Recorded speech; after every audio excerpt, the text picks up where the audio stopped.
ایک مومن کے لیے کہ اسے یہ کہا جا رہا ہے.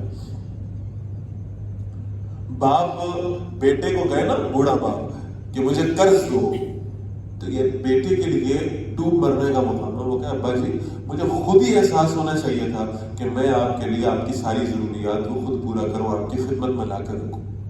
اچھا اگر میں یہ نہیں کر سکا تو بہرحال میری بات ہے، اس سے ذرا اونچے درجے کی بات یہ ہوتی، میرے لیے سخت درجے کی بات یہ ہوتی کہ آپ مجھے خود کہہ دیتے کہ بیٹا مجھے فلاں شے چاہیے اور میں لا کر آپ کی خدمت میں رکھ دیتا. اب کیا معاملہ ہو رہا ہے؟ اب معاملہ یہ ہو رہا ہے کہ باپ بیٹے کو یہ کہے کہ جناب تم مجھے قرض ہی دے دو، تو بیٹے کے لیے یہ شرم کی بات ہے.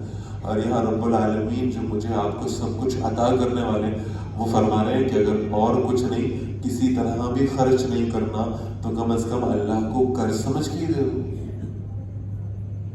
قرض سمجھ کے دے دو. وہ اللہ جو ایک جھٹکے میں میری ساری دولت مجھ سے واپس لے سکتا ہے، ایک جھٹکے میں. پتہ لگتا ہے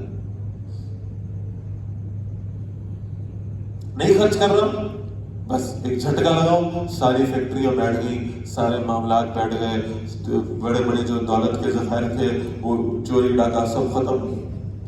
اللہ کے لیے تو کوئی مشکل نہیں ہے.